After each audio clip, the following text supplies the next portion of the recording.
afternoon, everyone. My name is Katie Tetzlaw, and this is the Jess Strom Show. It is Tuesday, February 14th. Happy Valentine's Day to you. Get it? Okay. Too much. Doing too much, Coach. But anyway, we are here with our special guest today, Miss Hayden Robinson. And Hayden, for the folks out there that may not know you, if you would like to introduce yourself, where you're from, your major, what year you are, all that jazz, that would be helpful for all our viewers. So hello, my name is Hayden Robinson. I am from Pittsburgh, PA, which is like literally 30 minutes from here. I am majoring in communications, and I am a senior at the university. Awesome. Well, Hayden, let's talk a little bit about your road to Cal U, because it's different. You were heavily recruited out of high school by Cal U, but tell the viewers kind of like just your road of how you actually ended up here.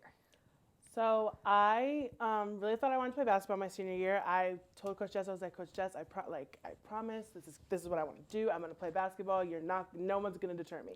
And then I got an offer from Quinnipiac University, which is in Hamden, Connecticut, to run Division I track, and I was deterred, sadly.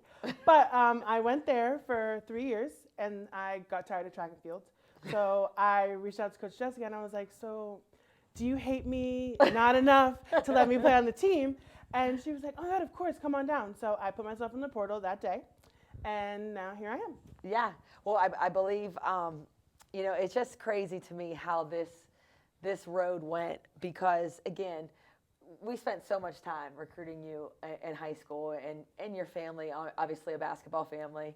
Mm-hmm. And it's so funny how this all just kind of came to be. And, finally super excited to get you here. And then obviously had a season-ending injury. So, and I'm sure that was difficult for you, because I'm correct by saying, right, hey, that was the first time you were literally injured. Like of that magnitude. Yes. So, am I correct? Yes. Okay. Yes. So I have suffered little injuries here and there, mm-hmm. and then I just go back whenever I feel like I can bear with the pain. But this was a little bit different. Yeah. But that's okay. I mean, worse things could have happened, really. Yeah. So. Exactly. I'm not that stressed about it. So tell us about your perspective. Now that you were out of track and field, and now that you had a year with Cal U basketball, how that has kind of just shaped of how you're going to get yourself ready to come back next year. Like, do you think that you use this as like a learning tool, like to understand the system? Playing in it and seeing it is quite different. Right. So tell me about what you had decided after you were injured, you knew you couldn't play for the year, like how you have approached this season. So, like I was saying, it's a lot different than track and field, because also at my old school, it was very much like rush to get back because you can't be hurt type of deal. But here, it's like I'm more excited to go back and not dreading going back, because everyone makes it so easy to just have a good time and be positive and just be upbeat all the time, which mm-hmm. is something that I'm not really used to. So I feel like this injury, if anything, is just like giving me a new perspective on how I should look at trying to get back. Because I'm just being encouraged, I'm getting encouragement from all ends, whereas mm-hmm. in my old environment, it was just kind of like nagging just to get me back because they needed me to do something for mm-hmm. them instead. And, Hayden, I feel like your personality is super electric. You bring a ton of energy. And I don't know, just from our perspective, too, you're just always in a great mood. Very to us that we see no lows. Like, tell us about, like, your personality. Like, do you feel like you've always just been like super bubbly, super personable, like, or just tell us a little bit about that? So I think so. My family is very like nothing can go wrong. That's a terrible thing to say, but very much that way. Positive, right? So my dad has just always been like, listen, like it could be so much worse. Like as long as we are all together, as long as you are happy and mm-hmm. doing something that you enjoy, like you got to go in there showing everybody that like you're having the best day up. Like it's that easy, because a lot of people don't have the opportunities that I get or get to do some of the things that I get to do. That's so awesome. So I always want to feel like this is a privilege to even just be around people like that's people so that cool. I am. That's a great perspective. And what are you most looking forward to being a part of Cal U women's basketball team? Like, obviously you're sitting there watching it and have an idea of the system. Like, what are you so excited about for next year to bring for you personally? I am most excited just to help out in any way that I can, because I told Coach Jess the other day, I really feel like whenever something is happening in the game, she looks right at me and she's ready to put me in, and I'm ready to go in. So I'm ready to show her. In your travel suit? Yes. You're ready to, like Right. Superman? Like, Right, exactly. Come on out? So I'm ready to honestly just show her that I will be an asset to the team in any way that I can be. That's awesome. And what is your process now? Obviously, you're in rehab. Mm-hmm. You're still doing PT stuff and getting yourself ready. Finally cleared to start to really get going. Thank goodness. What are you telling me about your days and like, the steps that you're planning on taking? Like, I don't know it from a medical standpoint. Obviously, I see some of the stuff that you do. I see a lot of the stuff that you're doing. But like, what are you working on now for the people that are wondering? So rehab is a long process. My injury is a full year recovery. So at this point, I think I'm at like month 6.5. So I just started running and jumping and shooting, which is not as much as I want to do, but I guess I'll take what I can get. Take what you can get. But it's fun. I like just getting back into it and giving time for myself to actually heal and not trying to rush myself back into stuff. Did you feel like for you, if like hoops right now is kind of like riding a bike, like with you shooting? Like, I mean, I don't think people understand how fast you are. When you were already fast on the basketball court, and then you obviously ran Division I track. For you, picking up that basketball and kind of getting a swing, was it kind of like riding a bike for you, like just the moment? Did you feel like, ooh, it's been a while? A little bit of both, mostly because I was still playing on my old school. I was doing like intramurals and stuff, but my coach told me not to. But it was just kind of like, when I told my dad, I was like, Dad, when I first went shooting, when I came home, I was like, Dad, like, I don't even know why I ran track in the first place. Like, I just like this process so much better. And it really wasn't that difficult to pick it back up, I feel like, because I was, like I said, keeping up with it a little bit. But some things are definitely, like, I haven't done it in a while more than others. Yep. Cool. Well, what are you thinking about right now? I mean, because you're getting further and further along in your academic career. In your eyes, what are you looking forward to in terms of like major and what you maybe want to think about for the future of your non-sport life? So I haven't thought that far because I don't know. I just want to travel when I'm done with school for a little bit. Where do you want to go? I don't know yet. Like number one, you don't have a bucket list? I just would go. Honestly, I'll go anywhere. Like I close your eyes, put something on the map, and you would go? I just want to see like what else is out there, and I feel like I could find opportunities out there that maybe I won't find in the States, or maybe I will find in the States. But I just want to like see something different. Oh, that's awesome.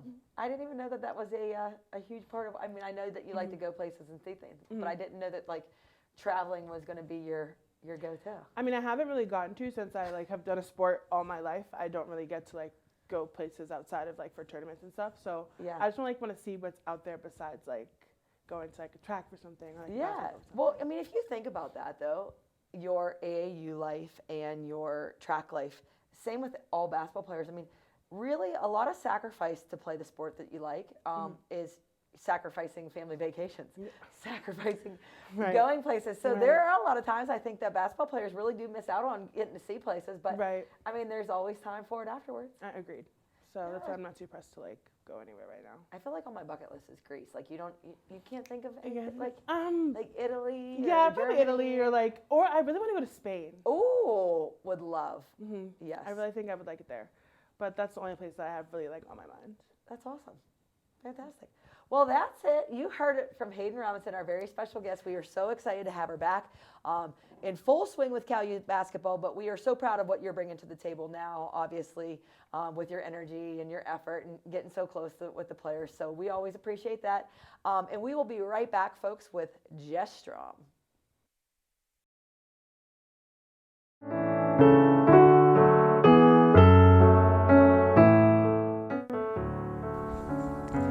Hi everybody, welcome into a brand new show here on CUTV. I'm your host Tom Caton and you are all tuning into the very first official episode of Caton's Corner.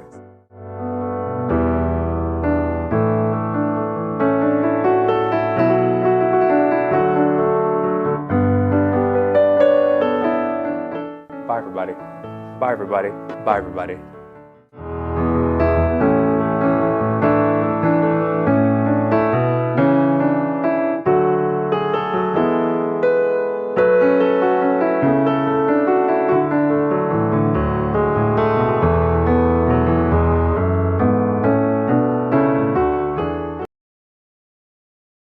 Are you looking for student housing that is convenient, fits your budget, and promotes independent living?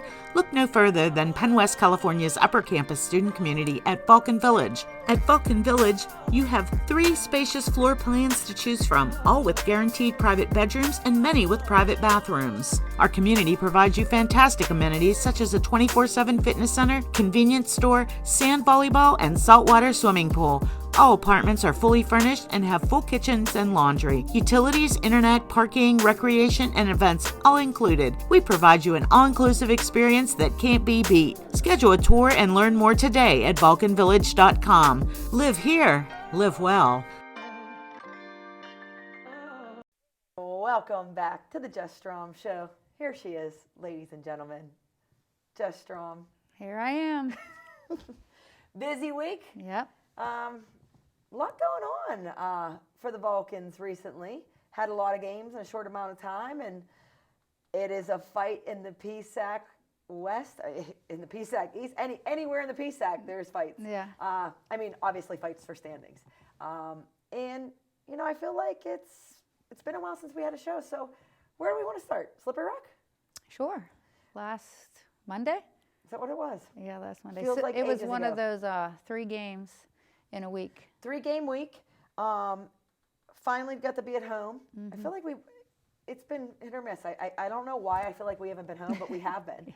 I feel like we've been on the road, but for, in between those times, Yeah. we've had some home games, but that feels like ages ago. Does that feel long ago to Yeah, you? it does. It feels. I think it's because we focus so much on the next one so soon to look back. But yeah, Slippery Rock, which I say it all the time, but it was a huge game. Every game is a huge game for us at this point. We've never really looked at the standings so much, I think. I think we're always just, at this point, looking at it because one game difference is huge. Like, you can go from second, which I think we might have done, to 5th with a loss, or, you can go from 5th to 2nd with a win. So, every game was super important. So the Slippery Rock one here, we beat them there. But they have 3 kids that can score the basketball. In bunches. And 2 of them did that against us. Yes. Hard to big guard. night. Yeah. They are hard to guard individually. You definitely have to play team defense against them. And they were making shots against us. Absolutely. But we pulled it out. We won that one, which was huge going into Gannon Wednesday at home. That's a big one. Obviously, they're in first place. There are a couple games, more than a couple games ahead of everybody. The pack. Yeah. As I'm calling it, the pack, which because it's basically everybody out from there. Wouldn't you say Gannon right now is kind of like the standalone team up at the top, and then there is just a pack of us that are fighting every day. I mean, you don't know if you're in or if you're out. Yeah, and that's wild. It's wild. Yeah, so I would say Gannon is pretty secure, up there, and then it's 2 through 8 is a jumbled mess right now. So, like I said, it's 1 or 2 games here, 1 or 2 games there, either way. So these last 3 games for us, some teams have 4 games, are super important. But yeah, so that Wednesday at home versus Gannon was big for us. Anytime you play, well, obviously Cal Gannon is big, no matter the records, no matter anything. But they're the first place team right now. So, I think we were actually up for that game. I think we were super excited. Prepared, ready to roll. Yeah, well, I think we were ready to go. I mean, Gannon does the same things. They always do. They just do it really well. They run their stuff, and they run it well. They have veteran players. They're a good team. They don't make many mistakes. No, and they make a lot of shots. They finish. Yeah, they do. Very efficient. And it was one of those games we got down early, but we fought back. Always. It was the same way as when we played up there in Erie. We were down 12, 14, something like that. And then second half, we claw our way back. We game. came all the way back. Was it even a 1-point game? Yeah. 61-62? It was a 1-point game, I believe. And we just couldn't get over the hump, but we fought. You can't be mad about our effort. A few turnovers I wish we could get back at important times. Yeah. A few defensive mistakes I wish we could get back. But you yeah, can't. but you can't. So, we lost that one. And then we go to Mercyhurst Saturday, which is, the drive up to Erie. It's a night game. And I think we started a little bit slow. I think our energy was a little bit low, which can't be this time of year. Like I said, every game, Mercyhurst is fighting. That's what we try to say. Every team is fighting for a playoff spot. We are fighting for a playoff spot. So, we need to come out with that energy. Got down again, but we Clawed our fight way back. And that might have been the 61-62. I'll be honest with you. At this point in time, the scores and the timing is just kind of all jumbled, because I think at the end of the day, for us, we look at it, did you win Yeah. or did you lose? Yeah, in that Mercyhurst game, you know, we had a lot of trouble scoring. You know, our shots were just not falling. It was everybody. You know, we could not get the ball to go in the basket. Season low shooting percentage. Yeah, and we held them to 57 points. You know, what we wanted to hold them to. Which is a nice chunk under their average. You know, they score above 70. I think right around the 70 mark. 72. I think it's 70, yeah. 70.9 or something like that. And I think you just expect, if you hold a team significantly under their scoring average, that you really have a chance. Yeah. Well, and we took 14 more shots than them. You know, the stats were. That's like one of those games where you get the stats and you're like, how did we lose this game? You say, ooh. Yeah. I think a friend of mine texted me and said, oof. And that was just their that's shooting. The feeling. Yeah. That was the feeling. And, you know, obviously you want to have that start back. It felt like we had a hard time getting rolling. Mm-hmm. But, you know, once we got into it and, you know, got ourselves together and composed, it just felt like, I felt like we were sitting on the bench. It's like, no way we could probably shoot like that again. Yeah. And then we did. Which is like, I think always as coaches too, and especially with our team, you know, we love our players. I think we fight really hard, and you never like really fault them for, you know, attitude, effort, getting after it. It just felt like we never had that turning moment where you were like, yes, yeah. here we go. It was never like someone could make a big basket where we could like get behind it. You know, it was just we just couldn't put the ball in the basket. Yeah, so, the vibe was off with the shooting. Yeah. And here's the crazy part. Never at a time when I was sitting there watching did I think, man, that wasn't the shot we wanted. Yeah. Good solid shots. I thought we had some really good looks, some opportunities that we wanted to get. Just didn't fall in. Just didn't go, and sometimes that happens. So what happens with your mentality when you have a team or a game that gets to that point? You know, what is your mentality for that, Jess? Well, I mean, there's nothing. I mean, we can't go out there and put the ball in the basket. You know what I mean, for them. So you got to keep shooting. Like you said, we didn't take bad shots. No. And it was across the board. It wasn't like one person just had a bad shooting day. You know, it was like we all had a bad shooting day collectively. So you hope that it turns around at some point in the game. But you just continue to try to get good looks. I know we talk about getting to the basket a little bit, but those weren't going in either. So. Yeah. And hats off to Mercyhurst. They made more plays than we did. Plain and simple, more baskets, more plays. Couldn't get a stop there at the end when we crawled our way back, and then couldn't follow that up with the basket. So your hands are kind of tied. Yeah, and it's like you said. I mean, effort I think could have been better at the beginning, or talk or energy, but typically our team plays hard, so you really just have a hard time being mad. You know, I mean, you're disappointed in a loss, obviously, but I was very curious after this one to see how we would bounce back.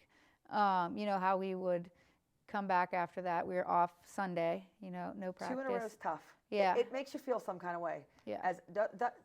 I know that you feel that way. I know I feel that way, and I'm sure our players that way. When you're not used to having back-to-back losses, it puts you in a certain place. Yeah, it does. I mean, everyone's pretty miserable when, you know, when you lose, but you know, we took the day off on Sunday, so we had to. And then I was very curious how Monday was going to go, like how we were going to bounce back from that, what our attitudes were going to be like. And I think it was one of our best practices of the year. Great day. Yeah, I thought yesterday we got after it. Everybody. All hands on deck. I thought everybody was really like into it, focused. And you know, after that, it makes you feel a little better. Like, okay, you know, we're here, we're back. You know, we know what these games mean. So I was proud of them for bouncing back and coming in with good attitudes, and you know, not kind of being down because we lost, but understanding like now we have another game. Well, there's a task at hand. Yeah. And that task at hand is a game that was insane at Seton Hill. We play obviously Seton Hill tomorrow at 5:30 at home, which I love being at home. I think everybody does. It's just one of those things. But that game at Seton Hill was wild. Yeah. I mean, we had the best field goal percentage of the year, the best three-point field goal percentage of the year, 26 assists, most on the year, and I think the second most points of the year, maybe even the first. And shot the ball really well. and still was a 7-point game. Yeah. Everybody was on fire. Seton Hill, Seton Hill also. 45.5% from the 3-point line, shot Yeah. the ball well. I mean, what was it, 87-80? If you like offense, it was a fun game to watch. Wow. Yeah, it was definitely high scoring for us. We don't typically score that many points. They don't either, though. So Yeah. I'm curious to see tomorrow, What that game what looks it's like. going to look like, because, I mean, I don't know if either one of us can shoot like that again. I hope they can't, for sure. I hope we can. We'll cross our fingers for another yeah. performance like that. But on the offensive end. I do think that our players have a good understanding of what we want against Seton Hill, if that makes sense. I think our game plan against them was very successful last time, and obviously they are good coaches. They're going to watch the film and and adjust and, yes. and do what they do and, Yes, and make obviously. little tweaks to their zone. But I think we have a good idea of what we want. Executing is a different story, so hopefully we come out tomorrow and execute. But I think we're pretty focused on the game plan of we know what we want to get. Yep, absolutely. And and let's be honest, I think everybody knows this too. Like, these games are huge, and just in terms of where you want to be at the end of the PSAC regular season games, they're just huge, and that's every single one of them, and that's everybody top to bottom. Like, I don't know if there's any team that just throws in the towel anywhere. I don't care where you are right now. It's a fight. Well, it's a fight, and it's a fight for playoff spots. It's not just a It fight matters. for seeding. I mean, it's to get into the playoffs. And, our goal at the beginning of the year is always to get into the PSAC playoffs, win the PSAC, and try to make the NCAA tournament. So for me, these are all playoff games because we need them to get into the playoffs, And do you think that has to be like a certain mentality? Like, do you feel that sense of urgency, or do you think that just comes naturally with playing at the end of the last 10 games of the year? Yeah, I think it always does. But I'll be honest, this is a different spot for us, with 3 games left. Like, usually we're fighting for seeding, and we are fighting to be in. Like, these games are really important for seeding, and to just make the PSAC playoffs, because you can't rely on other teams to lose. I don't want to look at the scores and hope for somebody else to lose for us. You have to take care of business yeah, yourself. we control our own destiny, which is awesome, which is a great place to be in, because then we have the control. So, but yeah, to me, every game is highly important. Yep. Is there a special message? I mean, I don't hear you really say, it's like, not really cliche and come up with these gimmicks, but I think you're just pretty logical about what's at stake here. Yeah, it's the facts. I usually just state facts, and if you look at the standings, the fact is we have to win these games. So take it for what it's worth. I don't want to hide that fact. Like, these are important. They're really, really important. And the thing about our team is I know that it means something to them too. Like, Absolutely. I know they want to make the PSAC playoffs. I know, like, the effort is going to be there.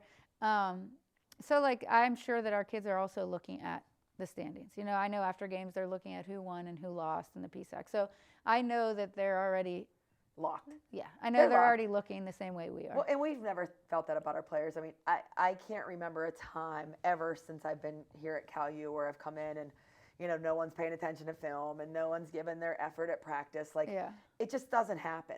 And I feel like that kind of stuff trickles in, like, it's business. Like, you go on a business trip, you're here at home, you take care of business, protect the house, all that jazz. But, I think it's that sense of urgency of, it just is what it is. Yeah, it's Like- that time. This is why you play, right? Yeah. Whether it's fighting for seeding or fighting to get in the playoffs, like, the end of the season is why. And we have a chance. So it's not like we're at the bottom just playing these games, to get through the rest of the season. Like, we're right there. We Yep. could win a game and shoot up to 3rd place, So Yeah. And, it's and just- what are you most excited for, right now? I feel like I always ask you about this. Like, to me, the excitement is on Seton Hill. yeah. Like, and we all know, like, I don't know how much more film as a staff you can watch at this time of the year. I feel that way for all of our coaches in our league. All great coaches who know what they're doing, who know how to prepare their teams. We all know what the other team is roughly. Now there's tweaks, there's different wrinkles, as you would say, to different stuff that people do. People are adding some stuff, but pretty much everybody has a good idea of what everybody's trying to accomplish. Yeah, I mean, you have a game plan, but most of the time It's about the execution. it's about execution and the players making plays. Like, they will have to go out there and make the plays. We can put them in good spots, and I'm pretty confident that ours are going to. So, yeah, it should be exciting. It's the best time of the year, so that's what I'm looking forward to. It is. And you know what? Today, the beautiful weather, it just reminds you of the playoffs, doesn't it? Like, you know, that feeling of, ooh, that time is near. And it is. I mean, literally, Seton Hill on Wednesday. Then we have our bye week, our bye on Saturday, not a bye week, but our bye on Saturday. Then we have UPJ away, and then IUP, and that's it. Is there a Disney clock around here? Because it is the time just whizzing by. Yeah, it's nuts. Where did it go? We say it all the time, flies by. I can't even believe it's February, Yep. to be honest with you. I feel like we just finished Christmas and we're heading into the new year, and then poof. It's playoff time. Playoff time, best time of the year. Yep. So looking forward to it.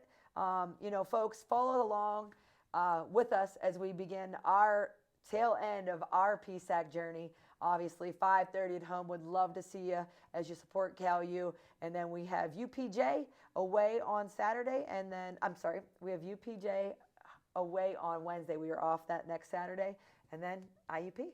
And folks, that's it. We're almost there. So join us tomorrow, 5:30 p.m. as the Vulcans take on Seton Hill. Jess, thank you for just a lovely show today. Yeah, thank you. Always appreciate you here and answering questions and getting after it. Yep. All right. Have a great day, folks.